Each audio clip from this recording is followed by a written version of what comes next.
Baik, saya ingin memulai dengan, kisah profesi-profesi unik yang ada, ya, yang saya googling dari, dari internet ya. Yang pertama adalah, sommelier atau pencicip, wine profesional. Nah, sommelier ini bukan hanya bertugas sebagai pelayan wine, lebih dalam lagi profesi ini bertugas sebagai pencicip cita rasa dari sebuah wine atau minuman anggur. Hampir semua restoran, terutama di daerah barat, ya di Eropa, itu menyediakan wine sebagai minuman wajib mereka. Nah, tidak sembarang orang bisa melakukan profesi ini, ya, sebagai sommelier. Seperti dikutip dari jurnal Decanter, tidak sembarang orang mampu mencicipi cita rasa sebuah wine. Butuh pengalaman lama yang cukup intens terhadap cita rasa wine atau minuman anggur berkualitas. Bahkan saya membaca beberapa referensi, mereka menjaga lidah mereka, sehingga, mereka tidak boleh merokok, tidak boleh makan makanan pedas atau makanan yang bercita rasa, apa yang bisa merusak, sense di, lidah mereka. Nah, salah satu sommelier terbaik di dunia adalah Raymond Thompson, ya, seorang kepala pencicip anggur dari Latvia. Rata-rata penghasilan sommelier profesional adalah 70.000 US dollar per tahun atau setara dengan 980 juta per tahun atau 81 juta per bulan. Nah, kalau kita ingat ya, zaman perjanjian lama itu sering raja-raja itu punya ahli pencampur minuman ya, yang juru minuman raja ya. Ingat ceritanya Yusuf waktu itu ya, dia berkenalan dengan juru minuman raja dan juru makanan raja. Nah, sommelier ini salah satu juru minuman. Nah, kalau kalau zaman dulu dibilang juru minuman. Ini disebut sommelier atau pencicip wine profesional. Nah, profesi kedua yang unik adalah pencicip coklat profesional. Ya, kalau yang demen coklat nih, seneng nih ya, suruh nyicipin coklat tiap hari. Nah, wanita parubaya bernama Sue Stone ini bisa jadi adalah orang yang beruntung di dunia pekerjaan ya. Bagaimana tidak? Ya, bekerja sebagai pencicip coklat profesional selama 27 tahun. Sungguh suatu pekerjaan yang diidam-idamkan banyak orang, terutama yang suka makan coklat. Ya. Nah, laman Mirror mencatat bahwa Sue Stone telah mencicipi 20 varian coklat setiap harinya selama 27 tahun. Namun untuk terhindar dari diabetes, Sue juga harus mengimbanginya dengan banyak bergerak. Ia selalu berjalan kaki berkilo-kilometer ke tempat ia bekerja setiap harinya. Ya, Bapak Ibu, saya pernah punya tetangga itu salah satu juru cicip di sebuah perusahaan yang sudah listing di bursa saham ya. Jadi tiap kali dia mau launching satu produk ya, produknya kopi atau coklat atau apa, dia suka kirim sampel ke beberapa tetangganya. Nah, saya kebagian tuh ya, cobain, kita kasih masukan. Oh, rasanya seperti ini. Oh, rasanya coklatnya enak. Oh, kopinya pas nih rasanya dan seterusnya ya. Jadi ada orang-orang yang memang profesinya dia juru cicip gitu. Nah, dalam hal ini kalau si Sue Stone ini adalah pencicip coklat profesional. Yang ketiga yang terakhir adalah water sommelier atau pencicip air profesional ya. Pekerjaan yang menyenangkan, menyehatkan dan digaji tinggi. Water sommelier adalah pencicip air mineral profesional. Nah, tapi kualifikasi untuk pekerjaan ini sangatlah sulit. Seorang profesional pencicip air mineral harus memiliki lidah yang sangat peka terhadap aroma berbeda sekecil apapun itu dari setiap tegukan air yang ia cicipi. Jadi benar-benar harus dijaga lidahnya. Nggak boleh makan makanan yang pedas, bercita rasa tajam, tidak boleh merokok, ya.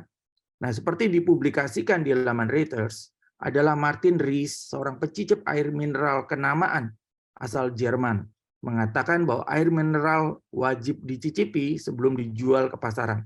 Dengan sekali cicip, ia akan tahu mana air mineral biasa dan mana air mineral yang berkualitas tinggi. Makanya Bapak Ibu sekalian, kalau Bapak Ibu lihat, ada air mineral yang harganya dibanderol tinggi dan ada air mineral yang harganya murah ya. Nah, itu tergantung dari sumbernya dan air mineral itu kualitasnya seperti apa. Kualitas tinggi atau kualitas rendah ya. Nah, saya kembali. Makna kata klik ya. Menurut Kamus Besar Bahasa Indonesia KBBI, ya, itu adalah yang pertama kelompok kecil orang tanpa struktur formal yang punya pandangan atau kepentingan bersama. Contoh, dikatakan saya merasa klik dengan partner bisnis yang baru. Ya, makna yang kedua adalah bunyi letupan yang dihasilkan dengan sentuhan lidah yang tersentak dilepaskan sehingga timbullah penghirupan udara. Ya, agak rumit ini pengertiannya. Yang ketiga, kata kliknya adalah kegiatan menekan dan melepas tombol pada tetikus komputer. Maksudnya mouse ya, tetikus komputer. Ini bahasa Indonesianya memang baku sekali ya. Dan makna klik yang keempat adalah suara klik pada kamera atau tombol komputer dan sebagainya, alat-alat elektronik. Nah, tetapi terjemahan bebas dari kata klik ya, itu adalah cocok atau pas atau sinkron atau sesuai dan memiliki kesamaan tujuan dalam sebuah hubungan. Itu adalah makna klik terjemahan bebas. Nah, sesuatu bisa klik Bapak Ibu sekalian jika bahan bakunya sama. Ya, bahan bakunya sama, terus kemudian ada adjustment, sepaham ya, ada penyesuaian plus minus, contohnya pipa pralon atau pipa besi. Bapak Ibu sekalian, ini saya mau kasih ujuk sedikit nih, ini pipa besi ya. Saya ambil dari apa namanya? Tiang green screen yang ada di rumah saya. Jadi ini dua pipa yang berbeda ya. Nah, bagian yang satu ini lebih kecil sehingga dia harus bisa masuk seperti ini Bapak Ibu sekalian. Nah, ini bisa masuk ya pipanya. Jadi harus ada yang satu minus, yang satu plus. Harus ada yang satu bisa di-adjust supaya yang satu bisa masuk atau menyambung seperti itu contohnya. Nah, sesuatu bisa klik juga jika dia memiliki fungsi yang saling melengkapi. Ya. Jadi punya fungsi juga yang saling melengkapi. Jadi ada bahan bakunya sama, ada adjustment, dan kemudian yang ketiga memiliki fungsi yang saling melengkapi. Nah, kita bisa klik di berbagai area, Bapak Ibu sekalian. Kita bisa klik di gereja, kita bisa klik di dalam pelayanan, di dalam kesan, di dalam pasangan, dan juga dalam pekerjaan kita atau usaha kita. Ya, kita bisa tahu ini cocok, ini klik, ini pas dengan saya. Ya, terjadi satu kolaborasi. Ya, baik itu di gereja dengan teman-teman di gereja, di dalam pelayanan dengan rekan-rekan sepelayanan, dengan kesan kita. Ya, semakin hari kita semakin apa namanya bertemu, saling sharing, maka kita akan merasa terjadi satu klik ya. Dan kemudian dengan pasangan kita tentunya dan dengan pekerjaan atau usaha yang kita lakukan pada hari-hari ini.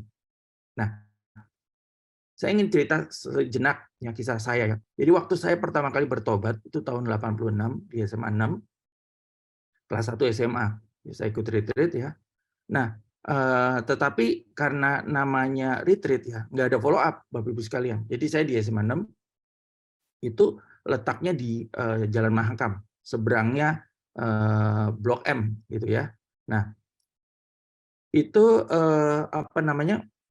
Saya nggak ada yang follow up. Jadi ya habis sudah bertobat, selesai apa namanya retreat, ya udah selesai seperti itu. Nah, saya punya aktivitas itu ikut ekstrakurikuler karate waktu itu. Dan setiap hari Senin saya apa namanya ekskulnya itu karate, pulang jam sekolah itu bisa pulang tuh sekitar 6:30 atau jam 7 kurang, jam 7 malam gitu ya. Nah, kalau saya pulang tuh saya selalu lewat belakang, pintu belakang ya, yang berbatasan dengan apa namanya gelanggang olahraga Bulungan dan ada SMA 70 di situ. Nah, kalau saya lewat belakang, saya sering mendengar satu puji-pujian, sering mendengar lagu. Ya, saya waktu itu masih baru menjadi orang Kristen, jadi sering dengar lagu gitu. Dan lagunya itu menurut saya indah. Gitu. Apa yang saya dengar indah. Jadi saya penasaran gitu. Saya cari sumber suaranya. Ternyata di situ ada namanya persekutuan doa, ya persekutuan doa Exodus. Ya. Nah, akhirnya saya masuk di situ. Ya, saya masih pakai baju putih abu-abu. Ya, saya coba masuk. Dikasih masuk, Bapak Ibu sekalian, kasih masuk. Jadi saya bertiga dengan teman saya, sahabat saya, ada Ali, ada Tony. Kami masuklah persekutuan doa itu. Disitulah pertama kali saya ketemu dengan kalau Kito, Kak Tony, terus beberapa pelayan ya, Junito juga adiknya kalau Kito, juga kakaknya Agua tuh sebagai pemain drum, dan yang lain-lain teman-teman gitu ya. Nah, di dalam persekutuan doa itu saya 2 tahun saya ada di situ. Ya 2 tahun saya mengikuti persekutuan doa, jadi saya udah mulai mengenal banyak orang di sana, dan saya pertama kali itu mendengar pembicara-pembicara yang top ya. Dulunya sih belum ya. Dulu ada Ademana Hutu, ada Daniel Henubau, terus ada Stella Peraji dan lain-lain hamba-hamba Tuhan yang ngetop hari ini itu pernah membawakan firman di persekutuan doa Exodus kayak gitu. Kalau kita waktu itu masih pakai kursi roda, dia membagikan warta di depan pintu, ya gitu. Dan itu masih ada penari tamborinnya juga. Saya nggak ingat siapa yang nari tamborinnya, tapi ya zaman dulu ya seperti itu ya. Jadi saya ada di sana dari tahun 86 sampai 88. Nah, tetapi kemudian saya lost contact karena waktu itu persekutuan doa Exodus itu pindah tempat dan ada rencana untuk menjadi sebuah gereja yang sekarang ini menjadi MDC ya, GKPB. Nah, jadi sempat lost contact 2 tahun di sana, terus kemudian lost contact. Waktu itu belum ada handphone, jadi saya hilang. Ya, saya hilang di bergabung dengan gereja lain. Waktu itu persekutuan doa berubah menjadi gereja tahun 90-an ya. Dan saya bergabung dengan salah satu gereja. Jadi sempat lost contact dengan kalau Kito dan teman-teman di persekutuan doa Exodus. Nah, tahun 97 ya, ketika saya keluar dari gereja lama saya, waktu itu saya ketemu dengan salah seorang jemaat GKPB di Palmerah waktu itu dengan Willianto ya. Jadi waktu itu kemudian saya lagi cari gereja, kemudian udah ikut aja, datang aja ke ini gereja GKPB yang di MDC yang di Palmerah. Jadi saya datanglah tahun 97, 1 tahun sebelum kerusuhan Mei. Jadi saya datang ke sana. Waktu saya datang ke sana, saya ketemu lagi dengan Kalau Kito dan dengan Kak Tony dan dengan teman-teman yang lain. Wah, ini dulu yang sempat saya lost contact nih, ya kan, persekutuan doa Exodus. Akhirnya saya bergabunglah di MDC, GKPB MDC tahun 97 sampai dengan hari ini, 26 tahun ya. Separuh umur saya habiskan bersama-sama dengan MDC ya, 26 tahun.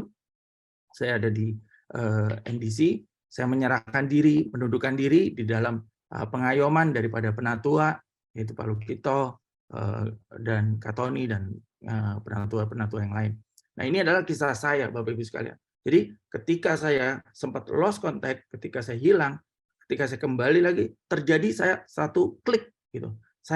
Kenapa saya mempercayakan diri saya, menundukkan diri saya dengan di bawah kepemimpinan penatua pada waktu itu tahun 97 saya bergabung lagi. Karena saya percaya, saya klik, saya merasa cocok dengan apa yang sudah dibangun 2 tahun yang lalu ya. Itu 86 sampai 88. Itu memberikan satu memori, satu satu ingat-ingatan di dalam saya bahwa saya merasa lengkap, merasa cocok ada di tempat ini. Jadi saya bergabung dan saya melayani di GKPB Palmerah sampai dengan hari ini bersama-sama dengan Bapak Ibu sekalian. Nah, Ibrani 4 ayat 16 berkata, sebab itu marilah kita dengan penuh keberanian menghampiri tahta kasih karunia, supaya kita menerima rahmat dan menemukan kasih karunia untuk mendapat pertolongan kita pada waktunya. Jadi Bapak Ibu sekalian, ada 3 kata yang saya tebali, yaitu menghampiri, menerima, dan menemukan. Ya, ini adalah 3 kata kerja yang dilakukan oleh kita, yang dicatat dalam Ibrani 4 ayat 16 adalah menghampiri tahta dan menerima rahmat dan menemukan kasih karunia. Jadi untuk kita bisa menemukan satu klik ya, maka perlu tindakan. Kita menghampiri, menerima, dan menemukan ya, untuk mendapat pertolongan kita pada waktunya. Kata pertolongan ini dalam bahasa Yunani-nya adalah Boeteia, artinya pertolongan yang mendesak. Itu sering digunakan sebagai kata untuk menguatkan kapal di tengah badai. Jadi Bapak Ibu, kalau di tengah badai, ya, pada waktu badai menghantam, kapal itu harus dikuatkan, ya, dikuatkan supaya tidak pecah kapalnya. Jadi diikat dengan tali-tali, ya, benar-benar di apa namanya, disatukan supaya kapalnya nggak pecah pada waktu di tengah badai. Nah, itu kata yang digunakan adalah boeteia atau pertolongan mendesak, ya, yang digunakan untuk menguatkan kapal di tengah badai. Bapak Ibu sekalian, mengapa kita pasti bisa klik dengan Tuhan? Ya, mengapa kita pasti bisa klik dengan Tuhan? Yang pertama adalah kita diciptakan menurut gambar dan citra Allah. Ya, Kejadian 1 ayat 26 sampai 28 berkata, "Berfirmanlah Allah, baiklah kita menjadikan manusia menurut gambar dan rupa kita, supaya mereka berkuasa atas ikan-ikan di laut dan burung-burung di udara, dan atas ternak dan atas seluruh bumi dan atas segala binatang melata yang merayap di bumi." Maka Allah menciptakan manusia itu menurut gambarnya, menurut gambar Allah diciptakannya dia, laki-laki dan perempuan diciptakannya mereka. Allah memberkati mereka, lalu Allah berfirman kepada mereka, "Beranak cuculah, bertambah banyak, penuhilah bumi dan taklukkanlah itu, berkuasalah atas ikan-ikan di laut dan burung-burung di udara dan atas segala binatang yang merayap di bumi." Jadi ayat ini berbicara Allah menciptakan manusia itu menurut gambarnya, image-nya Tuhan. Menurut gambar, ya, menurut patronnya Tuhan. Diciptakannya dia, laki-laki dan perempuan diciptakannya mereka. Jadi ini adalah desain awal. Tuhan mendesain manusia, yaitu kita, laki-laki dan perempuan, didesain, ya, menurut gambarnya, menurut citra Tuhan, menurut gambaran Allah diciptakannya laki-laki dan perempuan. Jadi ini adalah desain awal, ya. Ini belum dibentuk dari tanah, ya, tetapi baru desain awal. Bapak Ibu, kalau kita membangun rumah, kita membuat desain dulu. Saya mau kamar tidurnya di sini. Oh, saya mau rumahnya hadap ke sini. Oh, saya mau di tengah ada tempat ruang keluarga. Oh, saya mau lakukan ini. Maka digambar dulu. Kita konsultasi dengan arsitek kita dan kemudian digambar dulu. Maka terjadi baru dari gambar itu kita bisa kontraktor membuat rumahnya. Nah, di sini berbicara tentang Allah sedang menggambar, sedang membuat gambaran, ya, mendesain kita, ya, menurut gambar Allah, menurut gambarnya diciptakannya dia. Jadi yang pertama kita diciptakan menurut gambar dan citra Allah. Yang kedua, Roh Allah ada di dalam kita. Itulah kenapa kita bisa klik dengan Tuhan. Kejadian 2 ayat 4 sampai 7. Demikianlah riwayat langit dan bumi pada waktu diciptakan. Ketika Tuhan Allah menjadikan bumi dan langit, belum ada semak apapun di bumi, belum timbul tumbuh-tumbuhan apapun di padang. Sebab Tuhan Allah belum menurunkan hujan ke bumi dan belum ada orang untuk mengusahakan tanah itu. Tetapi ada kabut naik ke atas dan bumi dan membasahi seluruh permukaan bumi itu. Ketika itulah Tuhan Allah membentuk manusia itu dari debu tanah dan mengembuskan nafas hidup ke dalam hidungnya. Demikianlah manusia itu menjadi makhluk yang hidup. Jadi baru di ayat ini dikatakan Tuhan membentuk manusia itu dari debu tanah. Kalau yang tadi sudah didesain oleh Tuhan, maka kali ini Tuhan membentuk atau merakit atau menyusun manusia itu dari debu tanah, ya. Kemudian dihembuskan nafas hidup ke dalam hidungnya, demikianlah manusia itu menjadi makhluk yang hidup. Jadi yang kedua adalah kenapa kita bisa klik dengan Tuhan? Roh Allah ada di dalam kita. Roh Allah yang adalah bagian, the part of Tuhan sendiri, bagian dari Tuhan itu diberikan ke dalam kita supaya kita hidup, ya.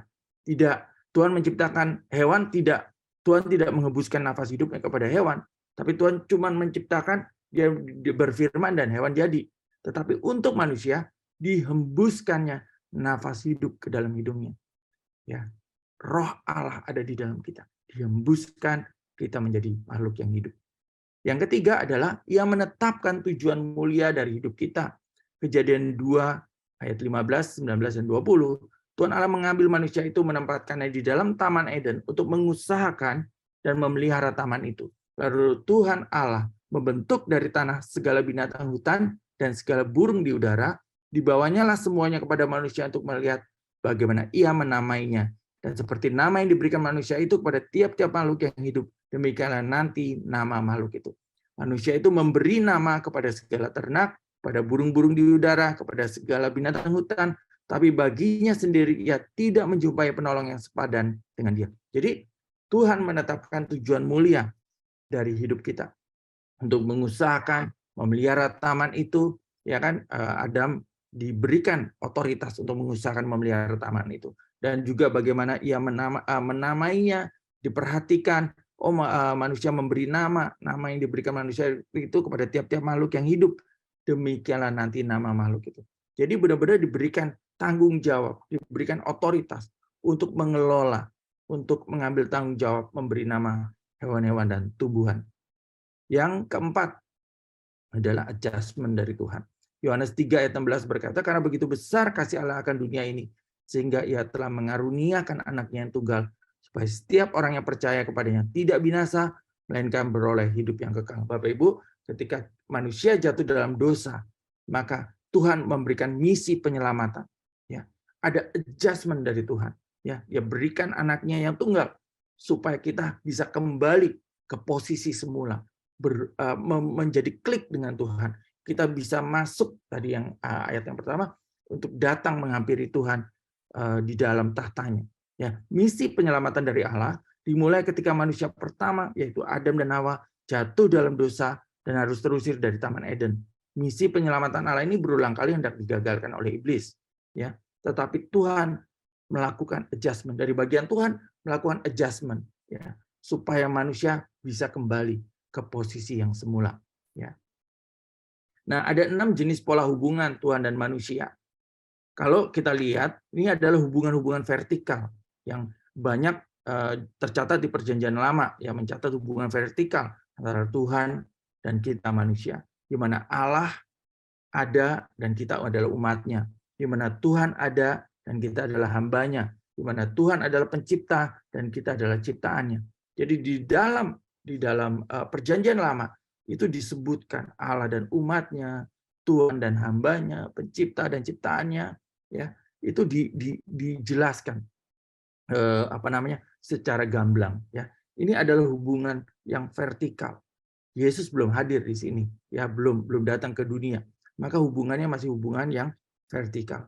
Tetapi ketika Yesus datang, ya ini adalah hubungan horizontal. Kehadiran Yesus mewarnai dan menciptakan pola hubungan baru antara Tuhan dan manusia, yaitu hubungan yang horizontal, di mana Yesus menyebut dirinya guru dan murid, para rasul itu murid-muridnya. Dikatakan Yesus dan sahabat-sahabatnya. Dikatakan oleh Yesus, engkau bukan lagi hamba, engkau adalah sahabat. Ya. Di mana dia menceritakan semua rahasia-rahasianya pada sahabatnya. Jadi Yesus menyebut kita sahabatnya. Dan di bagian lain dikatakan Tuhan dan rekan sekerjanya. Jadi satu hubungan yang horizontal, hubungan yang mendatar. Ya. Kalau tadi kita lihat hubungan yang vertikal, tapi ketika kehadiran Yesus datang ke muka bumi, dia menciptakan warna yang baru, menciptakan pola hubungan yang baru, yaitu hubungan horizontal. Guru dengan murid, Yesus dengan sahabatnya, Tuhan dengan rekan sekerjanya. Nah, ada 3 unsur untuk menolong kita klik dengan Tuhan. Ya. Yang pertama, Bapak Ibu sekalian, adalah pengenalan. Amsal 3 ayat 5-6 berkata, percayalah kepada Tuhan dengan segenap hatimu, dan jangan bersandar kepada pengertianmu sendiri. Akuilah dia dalam segala lakumu, maka ia akan meluruskan jalanmu. Jadi yang pertama untuk menolong kita klik dengan Tuhan adalah mengenal pribadi Tuhan, mengenal karakter Tuhan, ya, nature-nya Tuhan. Kita harus terus mengenal dia. Mengenal dia dengan apa? Mengenal dia dengan membaca firman-Nya, merenungkan firman-Nya. Mengenal dia dengan apa? Ketika kita berjalan bersama dengan Tuhan, kita semakin mengerti kehendak Tuhan dan rencana Tuhan. Kita semakin mengerti apa yang Tuhan inginkan, apa yang menjadi rencana-rencana Tuhan di dalam kehidupan kita. Ya. Pengenalan kita akan Tuhan secara benar akan menorong kita untuk klik dengan Tuhan dan rencananya. Jadi yang pertama kita harus mengenal Dia dengan benar. Yang kedua adalah perlu kerendahan hati. Mazmur 25 ayat 9 berkata, Ia membimbing orang-orang yang rendah hati menurut hukum, dan Ia mengajarkan jalannya kepada orang-orang yang rendah hati. Untuk bisa klik dengan Tuhan, kita perlu rendah hati supaya Dia membimbing kita menurut hukum dan mengajarkan jalan-jalannya. Kita tidak mungkin mengerti atau dibimbing kalau kita sombong. Kita tidak mungkin Tuhan mengajarkan jalan-jalannya kepada kita kalau kita sombong. Hanya orang rendah hati yang akan dibimbing Dia dan akan diajarkan jalan-jalannya. Ya. Itu yang tercatat di dalam Mazmur 25 ayat 9. Dan yang ketiga adalah kepercayaan. Yesaya 43 ayat 19 berkata, Lihat, aku hendak membuat sesuatu yang baru, yang sekarang sudah tumbuh. Belumkah kamu mengetahuinya? Ya, aku hendak membuat jalan di padang gurun dan sungai-sungai di padang belantara.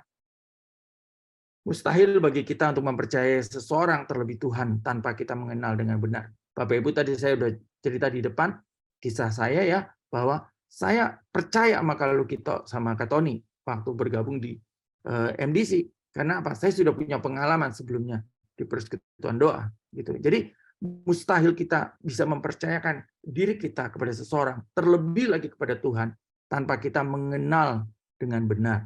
Jadi perlu kepercayaan. Ya. Belumkah kamu mengetahuinya? Ini satu pertanyaan retorika, ya, satu pertanyaan retorika bahwa perlu kepercayaan untuk mengetahui dan untuk percaya. Ya. Dari sisi manusia, membangun rasa percaya itu butuh waktu. Ya, saya setuju.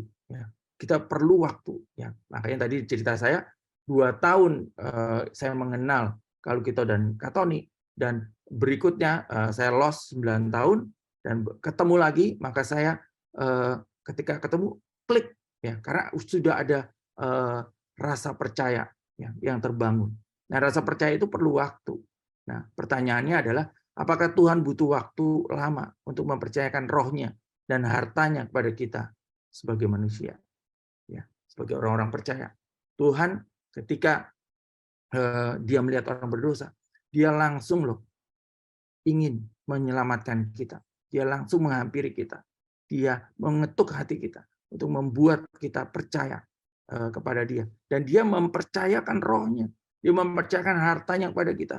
Ya, pengenalan akan Tuhan itu luar biasa. Itu harta yang luar biasa. Ya, yang Tuhan siapkan untuk setiap kita orang-orang percaya. Nah, as believer, you don't need to pray for a new heart. You need to pray for a new heart. Henry Womack berkata, ketika kita sebagai orang percaya, kita tidak perlu berdoa untuk hati yang baru, karena kita sudah diberikan hati yang baru. Tapi yang kita butuhkan adalah berdoa untuk new heart. Karena kadang-kadang ketidakpercayaan kita, kadang-kadang kita sulit menerima jalan-jalan Tuhan. Kita nggak bisa klik dengan Tuhan, karena pemikiran-pemikiran masa lalu kita, karena overthinking kita, karena ketidakpercayaan kita. Karena kita belum benar-benar mempercayakan Tuhan sebagai satu-satunya yang dapat mengguidance kita, sehingga hal ini menjadi kesulitan buat kita. Ya, kita sulit untuk bisa percaya pada Tuhan, sulit untuk bisa menyerahkan hidup sepenuhnya pada Tuhan. Makanya kita, kata-kata ini dibilang, kamu nggak perlu hati yang baru, kamu perlu kepala yang baru, karena pikiran itu adanya di dalam kepala kita. Nah, mengenal Tuhan dengan benar itu adalah bagian penting untuk dapat klik dengan Tuhan. Jadi kita harus mengenal Tuhan yang pertama sebagai kreator. Kolose 1 ayat 16 berkata, karena di dalam Dialah telah diciptakan segala sesuatu yang ada di sorga dan ada di bumi, yang kelihatan dan tidak kelihatan, baik singgasana maupun kerajaan, baik pemerintah maupun penguasa. Segala sesuatu diciptakan oleh Dia dan untuk Dia. Jadi yang pertama, Tuhan adalah kreator. Yang kedua, Tuhan adalah sumber. Ya, 1 Petrus 5 ayat 10 sampai 11, dan Allah sumber segala kasih karunia yang telah memanggil kamu dalam Kristus kepada kemuliaan yang kekal, akan melengkapi, meneguhkan, menguatkan dan mengokohkan kamu sesudah kamu menderita seketika lamanya. Ialah yang empunya kuasa sampai selama-lamanya. Amin. Tuhan adalah sumber yang kedua. Dan yang ketiga, Tuhan adalah promise keeper. Mazmur 105 ayat 8 berkata, Ia ingat untuk selama-lamanya akan perjanjiannya, firman yang diperintahkannya kepada 1000 angkatan. Jadi Tuhan sebagai kreator, Tuhan sebagai sumber, dan Tuhan sebagai promise keeper. Dia yang menjaga perjanjian.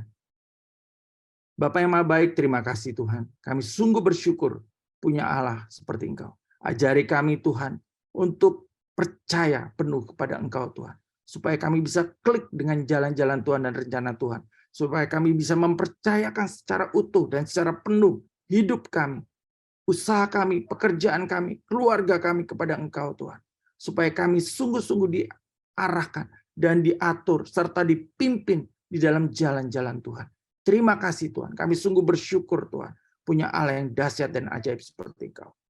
Biar kiranya berkat-Mu turun atas seluruh jemaat-Mu yang mendengarkan pada pagi hari ini Tuhan. Berkat Abraham, Ishak, dan Yakub. Yaitu berkat keberhasilan, keberuntungan, dan kesuksesan. Yaitu perkenanan Tuhan, pertolongan Tuhan, kemurahan Tuhan, dan kemudahan dalam segala sesuatu. Dan pelayanan malaikat menyertai seluruh kehidupan kami. Aktivitas kami hari ini.